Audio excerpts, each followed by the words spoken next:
अगला वीडियो देखिए पुण्यात्माओं, बंद दिमाग के सारे पट खोल देगा। डायरेक्ट परमात्मा ने कह दिया, डायरेक्ट सतगुरुदेव जी ने अपने मुख से डायरेक्ट कह दिया कि सतलोक में कौन बैठा है। ये भ्रमणा तोड़ने के लिए कि गुरु और परमात्मा अलग नहीं। कबीर की भक्ति में, इस सत भक्ति में कबीर ही गुरु रूप में आता है। तो परमात्मा इस सत्संग में, छोटे से सत्संग में, इस सत्संग में 2 पॉइंट है पुण्यात्माओं, हमने पकड़ने पड़ेंगे। सबसे पहला पॉइंट इसमें यह परमात्मा सिद्ध करेंगे कि जिस प्रकार आज हमारे बड़े भाई सतलोक आश्रम मैनेजमेंट हरियाणा वाले, क्योंकि ये लोग खुद घटिया कर्म करते हैं, उल्टे काम करते हैं, राजनीति करते हैं, आरक्षणबाजियां करते हैं, सारे वो कुकर्म करते हैं जो भक्ति मार्ग में आने के बाद नहीं करने चाहिए। इनके पीछे पीछे देखा देखी में इनको श्रेष्ठ भगत समझकर, गुरुजी के परिवार रिश्तेदार वाले समझकर, गुरुजी से काफी सालों से संगति, ये सोचकर कि ये लोग काफी वर्षों से गुरुजी की संगत में रहे हैं, इनको बहुत अच्छा भगत मानकर बेचारी संगत भी भेड़ चाल में जैसा ये करते हैं वैसा करने लग गई, तो परमात्मा की मर्यादाओं से दूर हो गए। उसके बाद में क्या होता है, आपकी आंखों के सामने है अकाल मृत्यु। लोग हिसार तारीखों पे जा रहे हैं, बस की बस टकरा जाती है, 13 लोग मर जाते हैं। अरे याद करो वो दिन जब गुरुदेव ने सत्संग में कहा था, जब राधा स्वामी वालों के सत्संग में एक पूरा परिवार जा रहा था, रास्ते में एक्सीडेंट हो गया था, तो गुरुदेव ने क्या कहा पता है कि कुछ नहीं है वहां पे, काल की भक्ति है। अगर कुछ पावर होती, भगवान होता तो उनको बचाता, क्योंकि वो भगवान के लिए जा रहे थे, सत्संग सुनने के लिए जा रहे थे। क्या उनका गुरु, क्या उनका भगवान इतना भी जानकार नहीं था कि मेरे बच्चे मेरे लिए आ रहे हैं? और जो भगवान की तरफ जो कदम बढ़ाते हैं, क्या उनका नाम खंड होता है फिर? तो पुण्यात्माओं, अब क्या हुआ, पिछले 1 साल पहले महाराष्ट्र से 2 बस भर के, आप सबको पता है, हिसार तारीख पे जा रही थी। रास्ते में सुबह के 3 बजे राजस्थान के नागौर में एक सांड रोड पे आ गया अचानक से। ड्राइवर ने उसको बचाने के चक्कर में गाड़ी मोड़ दी, फुल स्पीड पे थी, पेड़ से जा टकराई। 13 भगत मरे, अकाल मौत। 13 भगत, जिनमें सतनामी भी थे, सारनामी भी थे। 13 भगत मरे वहां पे अकाल मौत। और 4 की तो ऐसी मौत हुई पुण्यात्मा, बताते हुए कालजा कांपता है। शीश अलग हो गया था, कट गया था, किसी का हाथ कट गया, किसी का पैर कट गया। चीखते चिल्लाते बिलखते हुए उनको जयपुर रेफर किया गया। जयपुर नागौर से कितना दूर, कम से कम 150 किलोमीटर दूर। 150 किलोमीटर तक सोचो कितने दुखी, कितने पुण्यात्मा, विचार करना पड़ेगा हमें इन बातों पे। क्यों? वो तो गुरुजी के लिए जा रहे थे सर। क्यों एक्सीडेंट हुआ, क्यों मरे? क्या परमात्मा को नहीं पता था कि मेरे बच्चे मेरे दर्शन करने के लिए आ रहे हैं? अरे अगर हिसार तारीखों पे जाने का, हिसार तारीखों पे जाने का अगर गुरुजी का आदेश होता, तो वो बच्चे तो गुरुजी के दर्शन करने के लिए उनके आदेश से तो जा रहे थे। फिर क्या हुआ? परमात्मा ने क्यों रक्षा नहीं की? क्योंकि वो परमात्मा की मर्यादाओं से दूर थे, क्योंकि वो आदेश गुरुदेव के नहीं, वो आदेश सतलोक आश्रम मैनेजमेंट हरियाणा के अपने मनमुखी आदेश थे। गुरुजी की कानूनी प्रक्रियाओं को और ज्यादा जटिल बनाने के लिए संगत को एक भीड़ के रूप में इकट्ठा करके, ताकि गुरुजी कोर्ट में ना आ सकें। और जब गुरुजी कोर्ट में नहीं आएंगे तो तारीखें आगे से आगे बढ़ती रहेंगी, तारीखें आगे से आगे बढ़ती रहेंगी तो गुरुजी ज्यादा समय तक जेल में रहेंगे। गुरुजी ज्यादा समय तक जेल में रहेंगे तो हम गुरुजी की आड़ में संगत की जेब ढीली करते रहेंगे, ज्योति, दान, पाठ और 10वें अंश के रूप में।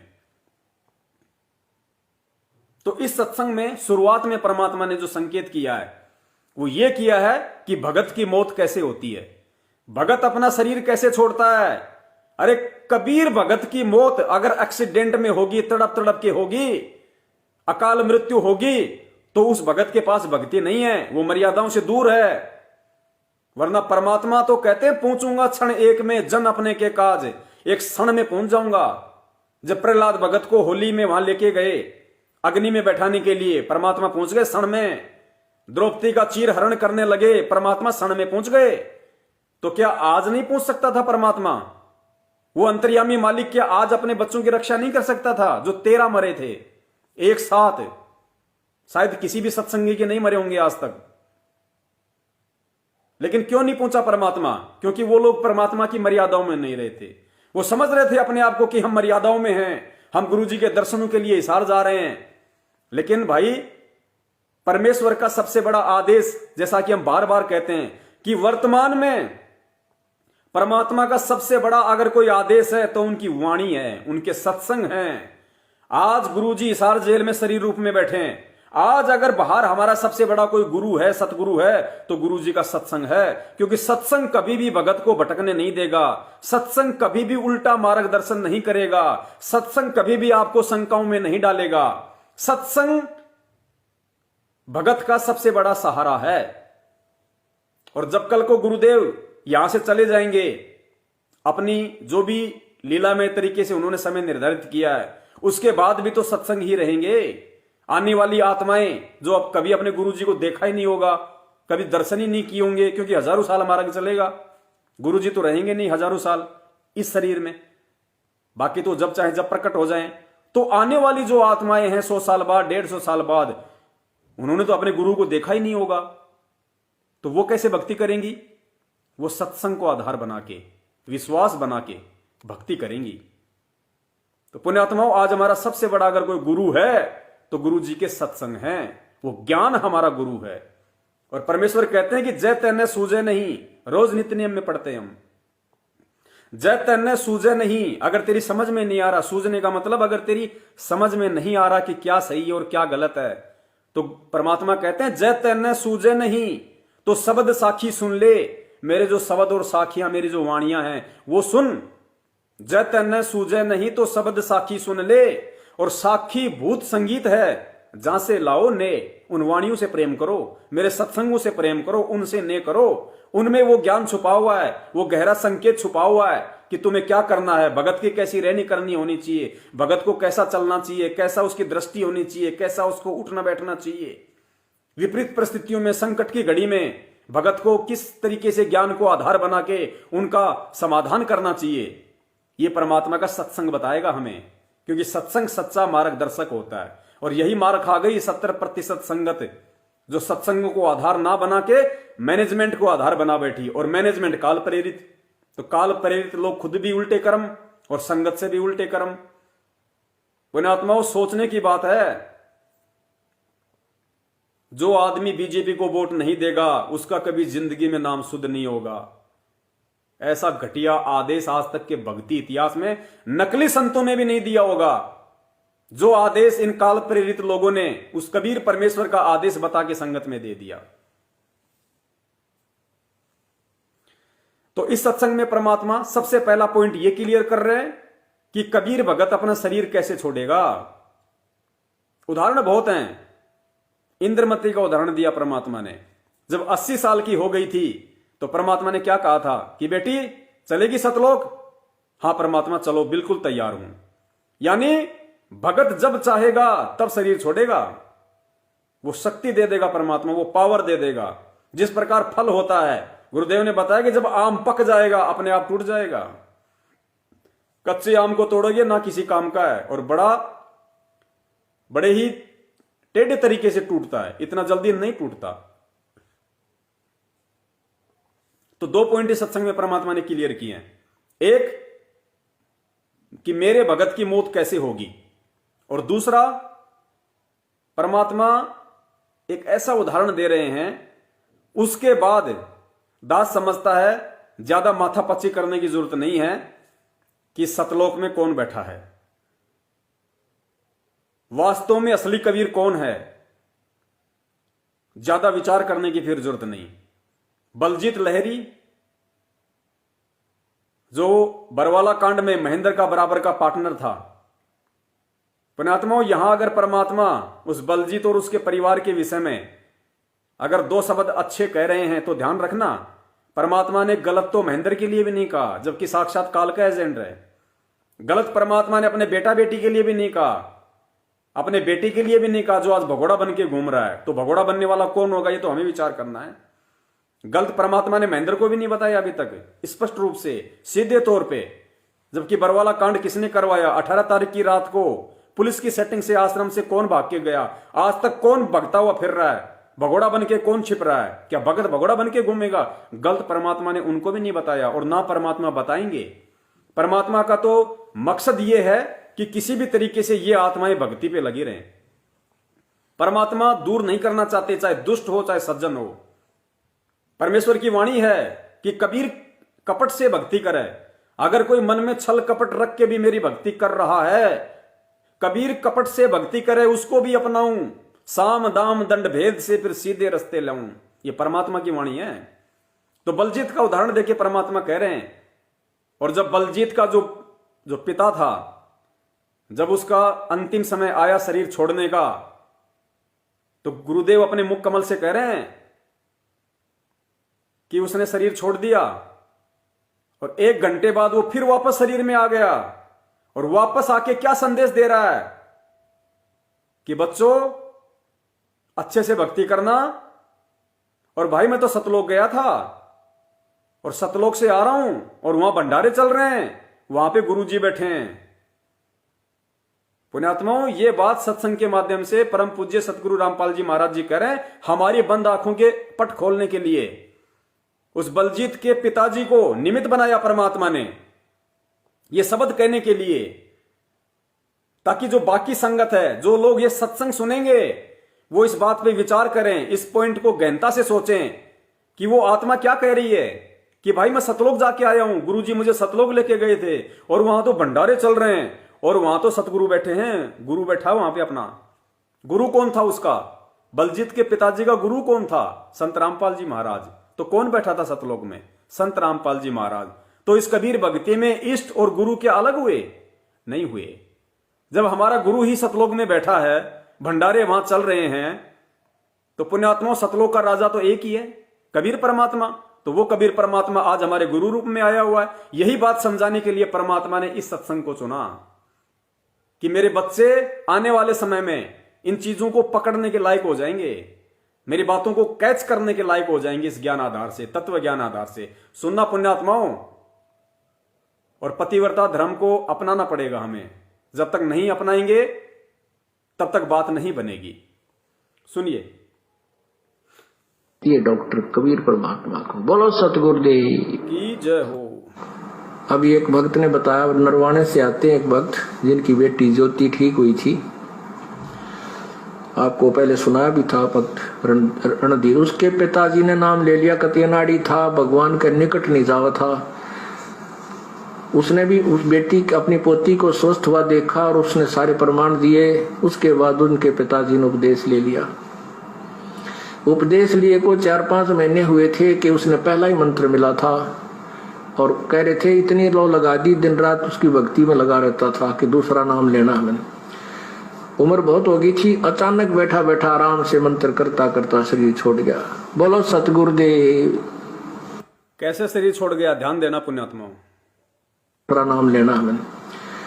उम्र बहुत हो गई थी, अचानक बैठा बैठा आराम से मंत्र करता करता शरीर छोड़ गया।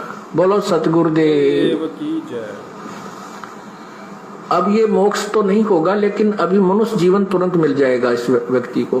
तो ऐसे ही और भी बहुत से प्रमाण हैं। भक्त है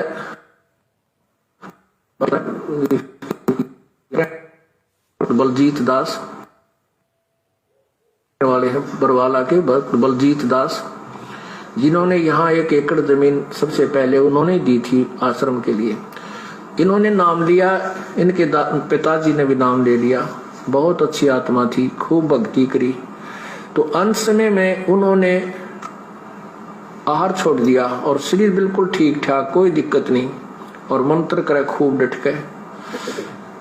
हम काशी गए हुए थे, उसको घर से यहाँ ले आए थे। वो घर इनका इधर नरवाना के आसपास है ना, उसके पास आप उधर है जींद में, जींद जिले में है गांव उनका,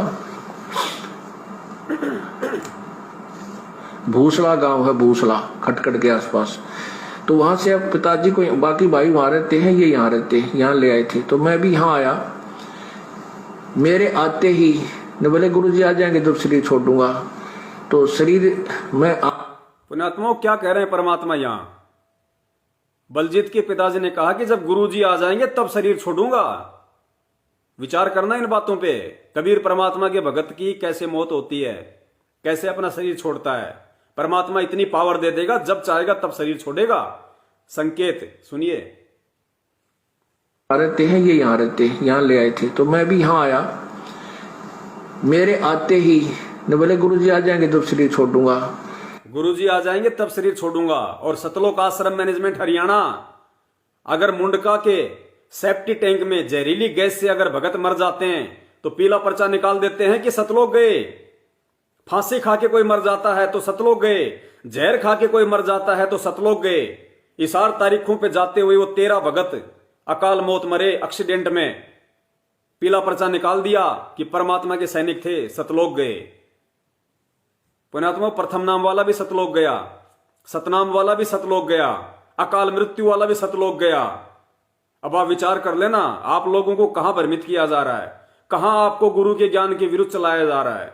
यही काल की सबसे बड़ी चाल होती है। और काल ने सूक्ष्म रूप में मैनेजमेंट को अपने एजेंट रूप में यहां पे छोड़ रखा, क्योंकि राजनीति सत्सेवक नहीं, मैनेजमेंट करवा रहा है। और अगर गुरु का अगर आदेश होता इस तरीके से, अकाल मौत मरने वाले सतलोक अगर जाते तो परमात्मा ये किस्से कहानियां ना बताते, ये संकेत ना करते कि सत भक्ति करने वालों का अंतिम समय में कैसे उनका शरीर छूटता है। और फिर उस बलजीत के पिताजी ने क्या बताया कि सतलोक में कौन बैठा है, ध्यान से सुनना उस पॉइंट को। पिताजी को, बाकी भाई वहां रहते हैं, ये यहाँ रहते हैं, यहाँ ले आए थे। तो मैं भी यहाँ आया। मेरे आते ही ने बोले गुरुजी आ जाएंगे तो शरीर छोड़ दूंगा। तो शरीर में हम वहां रुके रात ने और चले गए। अगले दिन वो कहने लगा भाई महाराज जी आगे, और देखिए आगे गुरुजी जहाज ले रहे हैं, ये सामने गाड़ी ला दी, देखिए खड़ी। और भाई मैं जाऊं, देखो मैं जा रहा हूं, सत साहेब न्यू कह और सारा परिवार बुला लिया और चले गए। बड़े आराम से शरीर छोड़ गए। वो फिर 1-8 घंटे के बाद फिर वापस आके कहने लगे भाई मैं सतलोक गया था बालको, और वहां भंडारे चल रहे हैं परमात्मा के, गुरुजी बैठे हैं, सतगुरु बैठे हैं, और मैं तो तुम्हें बताने के लिए आया हूं। एक दूध पिला। देखो क्या कह रहे हैं कि बच्चों मैं सतलोक गया था भाई, और वहां तो भंडारे चल रहे हैं, वहां गुरुजी बैठे हैं, सतगुरु बैठे हैं, और मैं तो तुम्हें बताने के लिए आया था। पुण्यात्मा, बताने के लिए वो नहीं आया। ये सारा खेल परमात्मा का है, गुरुजी का सारा खेल है।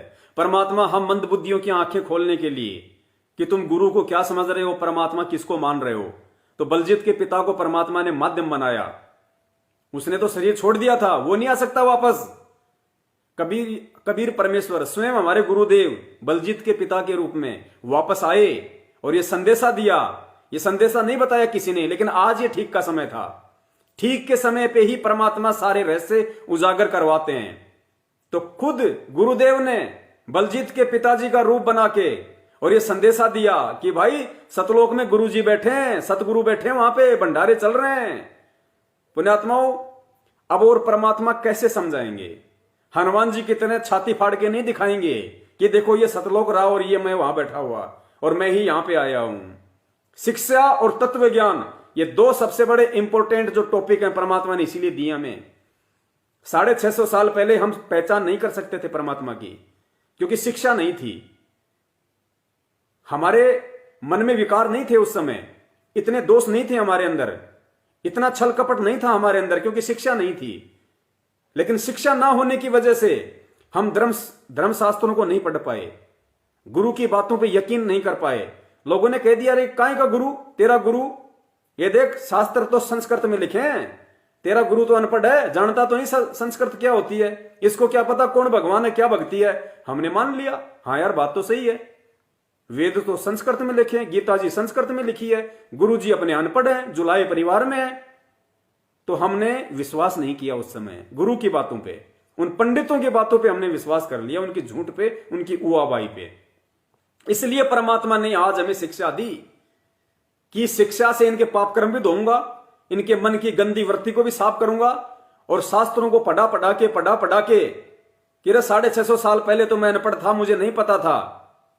वैसे तो मालिक सर्वज्ञ होते हैं, पूरी दुनिया को वो पाठ पढ़ाते हैं, सारी भाषाओं के जानकार होते हैं कि भाई उस समय तो मुझे नहीं था अक्षर ज्ञान, लेकिन आज तो मैं इंजीनियर बन के आया हूं, इंजीनियर बन के, और ठोक के ज्ञान दे रहा हूं, दिखा दिखा के दे रहा हूं, डिक्शनरियों से दिखा दिखा के दे रहा हूं। तो आज तो पहचान कर लो मेरी कि मैं कौन हूं। तो सुनो ध्यान से, परमेश्वर क्या कह रहे हैं। कि सतलोक में गुरु जी बैठे हैं, सतगुरु बैठे हैं। पुण्यात्माओं, ये शब्द सुनने के बाद भी क्या आपके मन में शंका होगी कि इष्ट और गुरु अलग अलग हैं? क्या अब भी आप मानेंगे कि गुरु और इष्ट दोनों अलग अलग होते हैं? क्या अभी भी आप कबीर प्रकट दिवस मनाओगे? क्या अभी भी आप गुरु जी का जन्मदिन मनाओगे? ये विचार आपने एंड में करना पड़ेगा। वीडियो बहुत लंबा, ध्यान रखना पुण्यात्माओं। एडी से चोटी तक आज परमात्मा सारा भ्रम निवारण करवा देंगे, धैर्य बनाए रखना। और बीच में हमारा वीडियो डिस्कनेक्ट हो गया, कोई बात नहीं, हम दोनों को जोड़ के यूट्यूब पे डालेंगे। और यूट्यूब वाली वीडियो की हमने फिर ज्यादा से ज्यादा सेवा करनी है, हमारे भाई बहनों तक ज्यादा से ज्यादा फिर ये संदेश हमने पहुंचाना है। एक बार दोबारा सुनो परमात्मा की वचन। वो फिर एक आध घंटे के बाद फिर वापस आके कहने लगे, भाई मैं सतलोक गया था बालको, और वहां भंडारे चल रहे हैं परमात्मा के, गुरु जी बैठे हैं, सतगुरु बैठे हैं, और मैं तो तुम्हें बताने के लिए आया हूं। एक दूध पिलाओ मेरे को, थोड़ा दूध पिलाओ। वो अपने फ्रिज, बोला ताजा दूध लाइए, फ्रिज मत निकाल कर ले गए। बोले ना, तो ताजा को नहीं। फिर एक और भगत था, उनके गाय थी या भैंस, वहां से दूध लाए। जो बलजीत के पिताजी को क्या पता कि भाई फ्रिज में ताजा दूध नहीं है? बलजीत के पिता को कैसे मालूम पड़ता कि फ्रिज में ताजा दूध नहीं है? किसको मालूम पड़ सकता है? अंतर्यामी को, परमात्मा को। पुण्यात्मा ये इशारे हैं, इन इशारों को समझना पड़ेगा। और वहां भंडारे चल रहे हैं परमात्मा के, गुरु जी बैठे हैं, सतगुरु बैठे हैं, और मैं तो तुम्हें बताने के लिए आया हूं। एक दूध पिलाओ मेरे को, थोड़ा दूध पिलाओ। वो अपने फ्रिज, बोला ताजा दूध लाइए, फ्रिज मत निकाल कर ले गए। बोले ना, तो ताजा को नहीं। फिर एक और भगत था, उनके गाय थी या भैंस, वहां से दूध लाए। जो एक कटोरी दूध पी कर बोला, भाई मैं चाला, बच्चों लगे रही हो, ये पूर्ण मार्ग है, पूर्ण परमात्मा आए है। उस दिन के बच्चों लगे रहियो, ये पूर्ण मार्ग है, पूर्ण परमात्मा आए हैं। कौन है फिर पूर्ण परमात्मा? कबीर जी पूर्ण परमात्मा है। और क्या बोल रहे हैं कि बच्चों लगे रहियो, ये पूर्ण मार्ग है और पूर्ण परमात्मा आए हुए हैं। पुण्यात्माओं, ये बातें गुरु जी अपने मुख कमल से बोल रहे हैं। आज हमने आंखें खोल लेनी चाहिए। सतगुरु सत्संगों में ही संकेत करेगा, इशारे करेगा। जिस प्रकार 650 साल पहले गणिका माई को मैनेजमेंट के द्वारा परेशान किया जाता था, उसको गंदी कहा जाता था कि तू गुरु जी की बदनामी करवाएगी। परमात्मा ने, वो अंतर्यामी थे, उनको सब पता था कि कौन परेशान कर रहा है। परेशान करने से पहले भी मालिक को मालूम था कि कौन इसे परेशान करेगा। गणिका से भी परमात्मा ने पूछा अपनी उस बहन से, बेटी से, तुझे कौन परेशान करता है? उसने नहीं बताया। क्या अंतर्यामी को पता नहीं था कि इसे कौन परेशान करता है, कौन इसे भला बुरा कहता है? लेकिन परमात्मा ने किसी को भी बुला के नहीं कहा कि तू इसको क्यों परेशान करता है और आज के बाद इसको परेशान नहीं करेगा। परमात्मा ने क्या तरीका अपनाया? सत्संग। सत्संग के माध्यम से परमात्मा ने सार्वजनिक संकेत किया कि भाई कुष्टी हो चाहे संत बंदगी कीजिए, और अगर हो वैश्या को विश्वास चरण चित दीजिए। अगर वैश्या भी अगर ज्ञान समझ के भक्ति में लग जाए, उसको वैश्या मत समझो। फिर परमात्मा ने सत्संगों में संकेत किया। तो जब 650 साल पहले हम मंद बुद्धियों को, हम अशिक्षितों को समझाने के लिए सत्संगों में संकेत किया, तो पुण्यात्मा आज तो परमात्मा ने तत्व ज्ञान ठोक के दे दिया और शिक्षा दे दी। आज कैसे बता देगा हमने सामने? आज भी सत्संगों के माध्यम से ही बताएगा। समझना हमने पड़ेगा। एक दूध पिलाओ मेरे को, थोड़ा दूध पिलाओ। वो अपने फ्रिज, बोला ताजा दूध लाइए, फ्रिज मत निकाल कर ले गए। बोले ना, तो ताजा को नहीं। फिर एक और भगत था, उनके गाय थी या भैंस, वहां से दूध लाए। जो एक कटोरी दूध पी कर बोला, भाई मैं चाला, बच्चों लगे रही हो, ये पूर्ण मार्ग है, पूर्ण परमात्मा आए है। उस दिन के बाद इस परिवार का ऐसा दृढ़ विश्वास हो गया, समर्पण कर दिया पूरे परिवार ने, रिश्तेदारों ने। बोलो सतगुरुदेव की जय हो।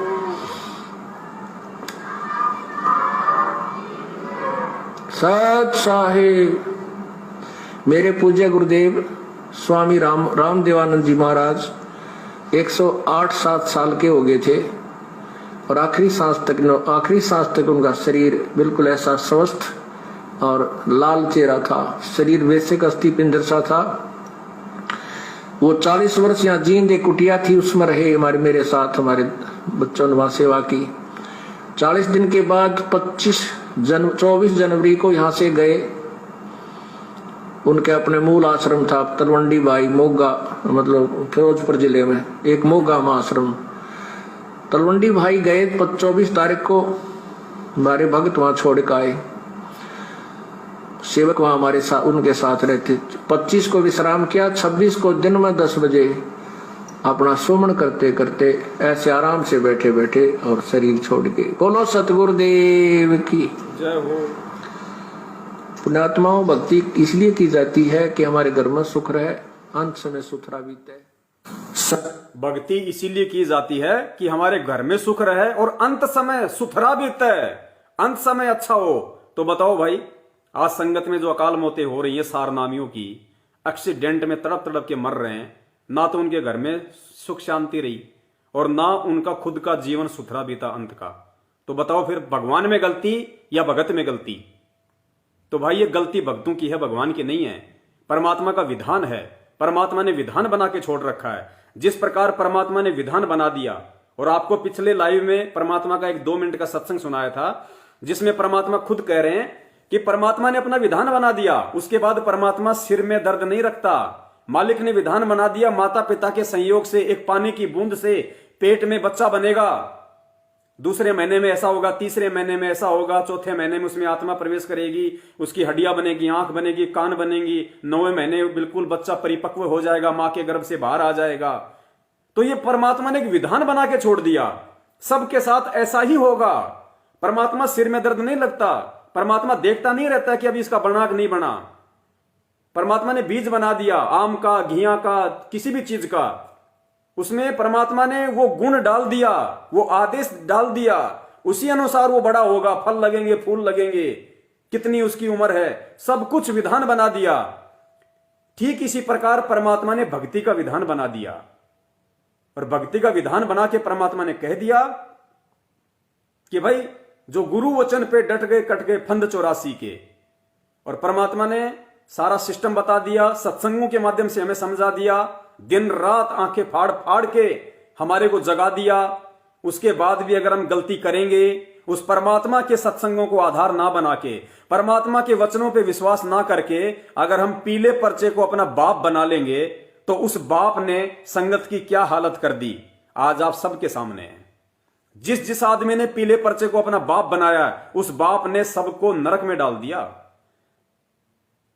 कैसी कैसी दुर्गतियां संगत की हो रही है उस पीले पर्चे के कारण, क्योंकि पीले पर्चे को ही उन्होंने अपना गुरु मान लिया, मैनेजमेंट को ही अपना भगवान मान लिया, मैनेजमेंट को ही अपना गुरु मान लिया।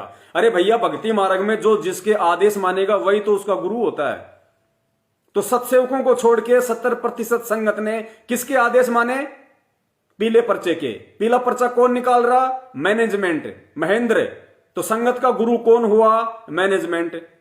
तो भाई ये मैनेजमेंट जो संगत ने अपना गुरु बना लिया ना, इस गुरु में वो पावर नहीं है जो भक्तों के कर्म सुधार दे और भक्तों के प्रारब्ध में जो संकट हो, जो अकाल मृत्यु हो, उनको टाल दे। मैनेजमेंट नहीं टाल सकता। तो वापस असली गुरु को पकड़ो। जो गलतियां आप लोगों ने 4-5 वर्षों में की हैं, बार बार की हैं, आरक्षणबाजी करके, राजनीति करके, गुरु को घर पे दंडवत करके समय याचना मांगो और आगे से प्रतिज्ञा कर लो कि परमेश्वर जब तक आप हिसार जेल से बाहर नहीं आ जाओगे, किसी भी नामदान केंद्र का, किसी भी फर्जी नामदान केंद्र की शकल तक नहीं देखूंगा, किसी भी व्यक्ति को आपके अलावा ज्योति पाठ दान 10वें अंश का पैसा नहीं दूंगा, और परमेश्वर जो आपने भक्ति विधि बताई है उसी विधि से भक्ति करूंगा, और संपर्क भी केवल उसी भगत से करूंगा, संगति भी उसी भगत के करूंगा जो आपके ज्ञान को आधार बना के चलेगा, अन्यथा नहीं। चाहे सत्सेवक हो, चाहे मैनेजमेंट वाले हो। तन मन शीस ईस अपने पे, तन मन शीस ईस अपने पे, पहले में चोट चढ़ावे जब कोई राम भक्त गत पावे हो जी, जब कोई राम भक्त गत पावे हो जी। तन मन शीस ईस अपने पे, तन मन शीस ईस अपने पे, पहले में चोट चढ़ावे जब कोई राम भक्त गत पावे हो जी, जब कोई राम भगत गत पावे हो जी। भाई सतगुरु तिलक अजप्पा माला युक्त जटा रखवावे। सतगुरु तिलक अजप्पा माला युक्त जटा रखवावे। जत को पीन सत का चोला भीतर बेख बनावे। जब कोई राम भगत गत पावे हो जी। जब कोई राम भगत गत पावे हो जी। भाई लोक लाज मर्याद जगत की तरण ज्यों तोड़े बगावे। लोक लाज मर्यादा